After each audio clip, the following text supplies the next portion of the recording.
Hi, I'm Megan. And I'm Rob. You're watching Lists of 13. Here you'll find lists of various topics, all in sets of 13. If you have tristodectophobia, an irrational fear of the number 13, this video may not be for you. Otherwise, enjoy the list.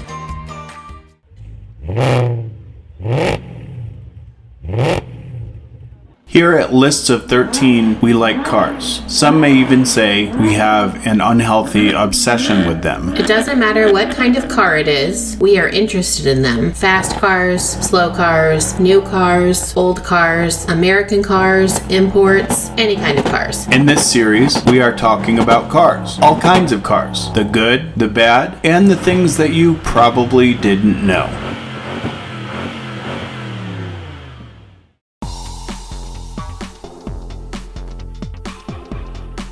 Today we're talking about one of the premier brands of supercars. This is a company designed by a person who was already familiar with race cars and driving and working on them. We are talking about Ferrari, and today we bring you 13 facts about Ferrari that you probably didn't know. Number 1. Ferrari has won more than 5,000 racing trophies since its first win in 1947. That is quite a few wins. I mean, I don't know how many races there's been, but it kind of makes me wonder, did anybody else show up to the race? Well, they did. They just didn't win. Number 2. Working as a mechanic and racer at Alfa Romeo, Enzo Ferrari built his own racing team. In 1939, Enzo parted ways from Alfa Romeo and started his own car building company. Well, I mean, he certainly has some good roots working at Alfa Romeo. Right. Number 3. In 2014, the 1962 Ferrari 250 GTO was sold at an auction for $34.65 million. That's a lot of money. It's an unfathomable amount of money for most people, and that was for a single car. Blows my mind. Right. It is a pretty special car, though. Number 4. A big part of Ferrari's success stems from its customization. Buyers can customize any detail of a Ferrari that they purchase. Yes, any. The company's customization program, called Tailor Made, allows buyers to personalize every component of a Ferrari, including its interior trims and finishes, to various accessories and the tire treads. Once a buyer makes all of these decisions, they can expect a long wait time. It can take up to 2 years before buyers receive their custom car. That's crazy. It makes me wonder if there's any two that are exactly alike. I'm thinking the answer to that is no. So, I'll be honest, mostly because I would look foolish going there, but I have never been to a Ferrari dealer. So when you visit the dealership, do they just have a model of the available cars and then they show it to them and then they go through the whole packages of what they want?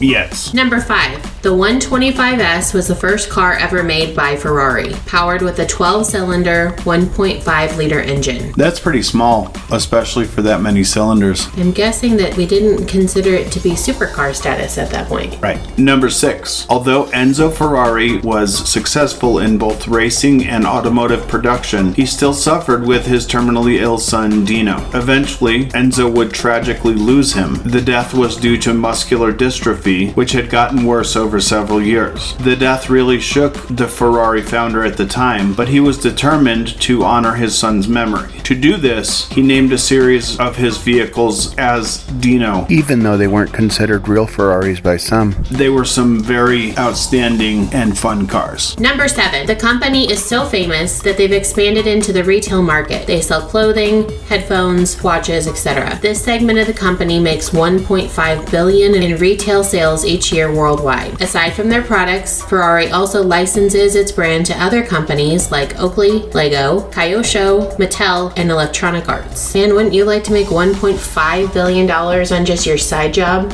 Exactly, that would be pretty amazing. You know, that license they give to Mattel, every little kid has probably had a Matchbox car that was a Ferrari Matchbox car. So that's a pretty important license in my opinion. Well, I mean, it's going to be the only Ferrari I can ever afford.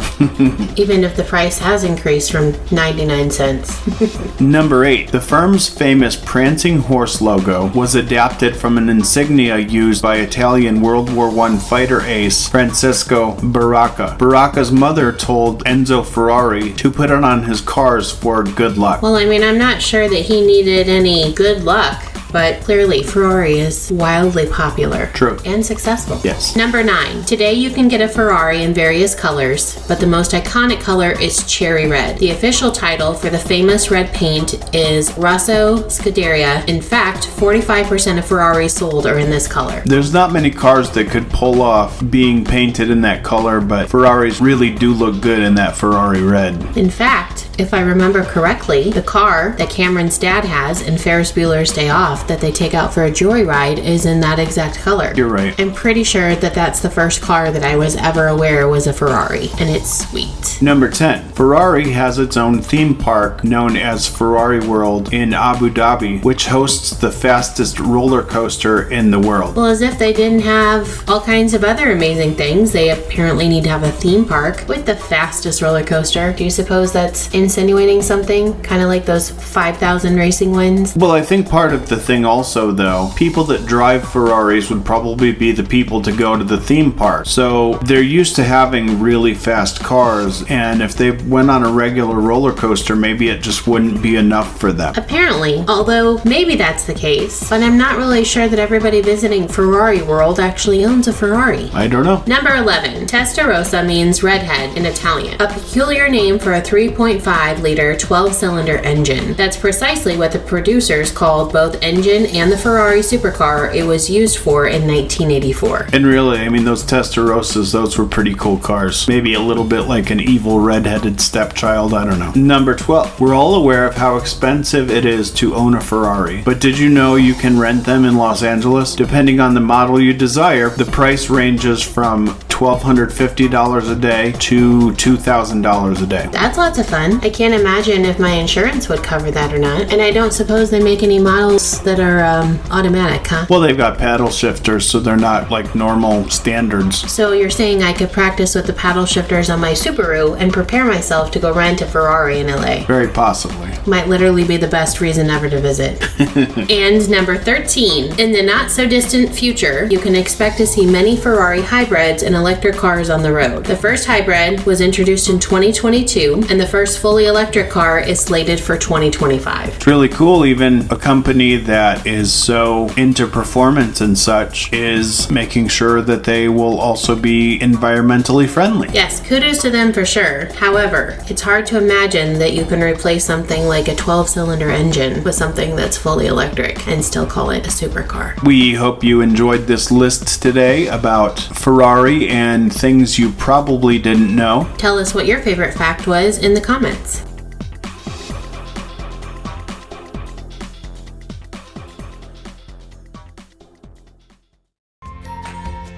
Thanks again for watching. If you liked this video, give it a thumbs up. And if you're not subscribed, go ahead and subscribe to get notified when we post new videos. After subscribing, ring the bell. After that, tell all your friends. We hope you enjoy your day and keep being kind to one another.